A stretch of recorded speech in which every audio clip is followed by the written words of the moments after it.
Sa nakalipas na 2 araw ay masyado kaming naging abala dahil nga may mga bagay kami na kinakailangang pagtuunan o dumating na yung panahon para ito ay aming asikasuhin.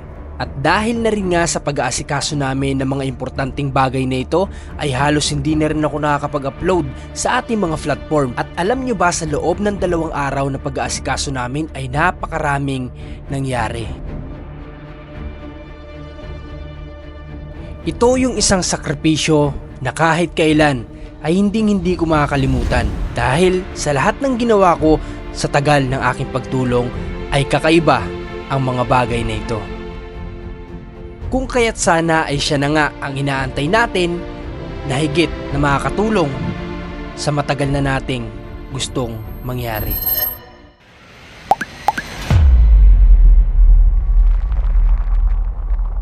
Dahil makalipas nga ang huling episode natin kay Ate Ninya ay ang naganap na pagbubuhos sa kanyang anak na kung saan dito pa nga ay naging ninong tayo ng kanyang supling. At matapos nga ang araw na ito na huling pagpunta ko dito ay hindi na ulit ito nasundan pang muli. Dahil makalipas nga ang araw na yun na ito na ang mga sumunod na nangyari. Guys, welcome back dito sa ating channel at bago ako magsimula sa mga gusto kong sabihin sa inyo sa mga update sa mga nangyari sa loob ng 2 araw ay gusto ko munang humingi ng paumanhin sa lahat ng ating mga supporters dahil nga po alam kong lahat kayo ay nag-aabang ng mga magiging update para sa mga nilalakad natin. So bibigyan ko po kayo sa ngayon ng mga update sa ginawa namin pero pasensya na kayo kasi hindi pa ako makakapagbigay sa inyo ng mga vlog o kaganapan dun sa mga naging lakad namin. Ngayong araw po ay andito pa din kami sa part pa din ito ng San Juan at nagpahinga lang kami saglit dahil nga po ang oras na ngayon ay 5 magsi-6. Kakauwi lang po namin galing po sa RTIA.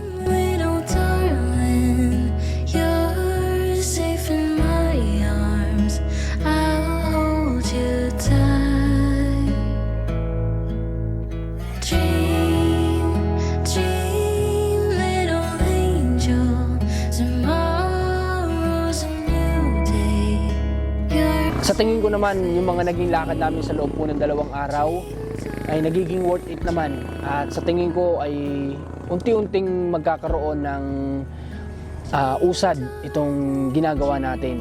Alam ko na noon pa man ay napakadami na sa atin nga nagsasabi na mas mabuti o mas mainam na lumapit tayo sa kung sino yung mas powerful.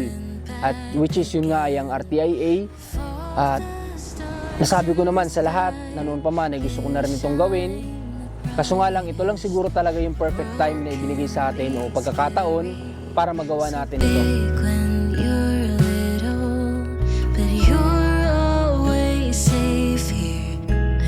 Kaya simula kahapon ay kaming tatlo yung nag-asikaso. Pinagpahinga ko po muna ang kapatid ni Ate Ninya at ang kanyang mga relatives ay hindi ko muna sinama talaga. Ang nag-asikaso lang muna ay ako, si Mac at si JM. Umalis kami din kahapon ng sobrang aga para po makabiyahe kami ng safe. Sa totoo lang kahapon nagbiyahe tayo, madilim pa, di ba? Nagbiyahe kami kahapon ng madilim pa, madaling araw. Kahapon ba o kanina?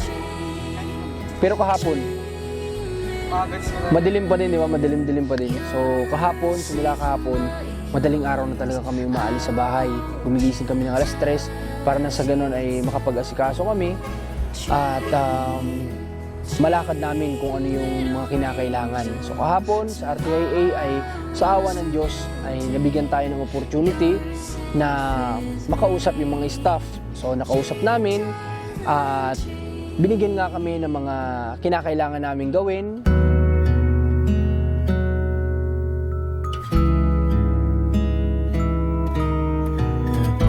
At binigyan din kami ng chance na bumalik ngayong araw kasama na yung kapatid ni Ate Ninya at maging ganun na din ang ilan sa mga relatives na concerned din kay Ate Ninya. Kaya sama-sama kami ngayon na nagbiyahe. Umalis ulit kami ng alas 4 na madaling araw sa bahay. Dinaanan namin sila isa-isa hanggang sa, ayun, inabot kami ng halos mag-alas 6 na ng hapon. So doon ko napatunayan na hindi pala talaga biro ang ganitong gawain. Wash away my tears, oh, I know you, and I praise you. Got my arms open for your love. Oh, I want to. Lahat kami ay sobrang dinanas ang gutom, pagod at puyat sa mission na to. Lahat kami, maging ang kapatid ni Ate Ninya na panganay ay halos naapektuhan na po ang trabaho. Naawa ko sa kanya kasi siya yung padre di pamilya, siya yung nagtatrabaho para sa pamilya niya. I can see though my eyes are all closed.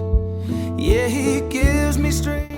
So naapektuhan na po yung trabaho niya dahil nga po sa pagsama sa ganito para lang maayos yung mga problema. Kaya saludo din ako sa kanya kasi handa siyang tindigan kung ano man yung matagal na nilang ipinaglalaban sa loob ng 11 years. At sa loob ng 11 years sana, ito na yung pagkakataon para matuldukan kung ano yung matagal na nilang mithi o yung minimithi na matagal na. Kanina, nakita ko, nanood ako ng live ng RTIA sa Maine. At nakita ko na ang dami doon nag-aabang sa atin. Pero hindi po ngayon yung time siguro. By Friday ay hindi kasi umabot ngayon. So hindi umabot. Nag-antay kami hanggang 5 pero hindi umabot. At pinababalik kami at i-update kami ng Friday. Ito po ang mangyayari, guys. It's either pupunta kami doon ng Monday or Tuesday or dito na lang po ayusin sa main sa branch nila dito sa Batangas.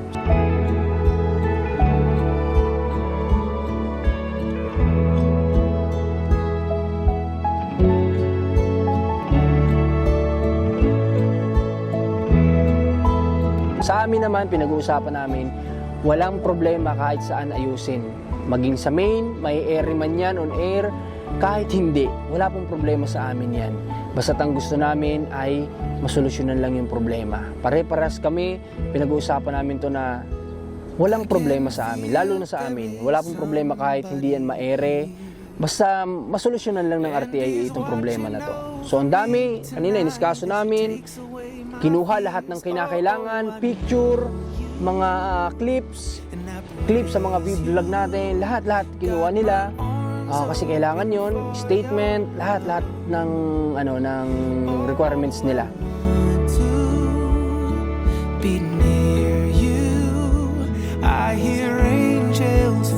Ay nandoon. Ayun nga lang, akala ko lang din ngayong araw ay kahit paano malalaman na namin yung resulta. Kung like Monday ba ay sure na napupunta kami doon. Para na sa ganun ay maisalang sila for interview. Yun lang yung nakakalungkot kasi i-update pa tayo sa Friday. Pero okay lang, mahalaga ay may nangyayari na sa nilalakad natin. Kami po guys, sa totoo lang, pare-paras kaming, lahat kami ay talagang grabe din yung sakripisyo dito sa mission na to. Pero isa lang yung gusto namin, hustisya lang. Kahit na yung pagod namin, hindi na namin yan iniinda. Basta ang gusto lang namin ay hustisya. Yun lang po ang kinakailangan namin. Para lahat ng pagod namin na ito ay maging worth it.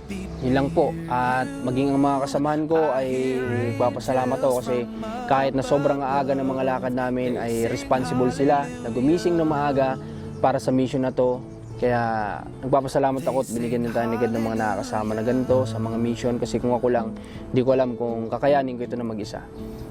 Kaya yun, abangan nyo yung mga pwedeng mangyari sa darating na Monday or Tuesday. Sa mga nag-abang kanina, hindi pa po yun yung perfect time para makita ninyo kung ano yung, alam kong matagal na ninyong gustong makita. At ayun lang, sa ngayon hindi muna ako bumibisita sa kanila kasi nga gusto ko ding ma-realize nila. O baka maisip-isip ni Ate Ninya na kapag wala tayo ay baka kailangan niya tayo. Kasi nga, paulit-ulit daw nila tayong hinahanap sa kanyang mga relatives kung kailan daw tayo babalik. At sinabi nila na bakit pa nila tayo hinahanap. Ayaw naman niyang tanggapin yung tulong natin. Di ba?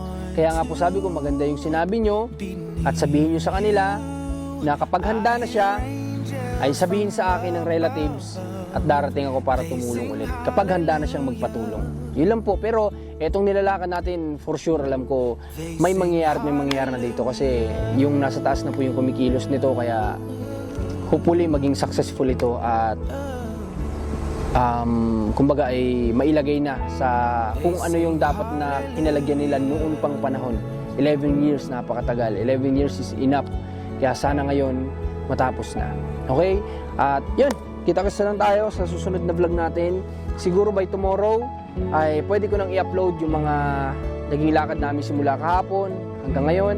Pwede nyo na po yung mapanood at i-edit ko na. Ang gusto ko lang kasi, kaya ayaw ko pang i-upload sana. Gusto ko mauna muna yung sure na resulta kung kami ba ay pwede na pumunta doon. Kaya hindi ko pa ina-upload kasi gusto kong may resulta muna. Pero since waiting pa din naman sa Friday, so para sa inyo ay pagsisikapan ko na matrabahuhin na i-edit na para mapanood po ninyo. Okay, so yun. Shoutout ulit sa mga kasama ko kay JM, kay Mac, at kay Commander, kay Rans, sa Team Marcos. Maraming salamat po sa pagmamahal ninyo lahat. Sana ay kahit paano ay napapasaya na namin kayo sa ginagawa naming hakbang na suggestion din ng karamihan. Okay, maraming salamat po. Muli, Marcos TV Channel. God bless po sa lahat.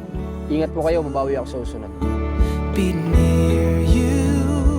I hear angels from above.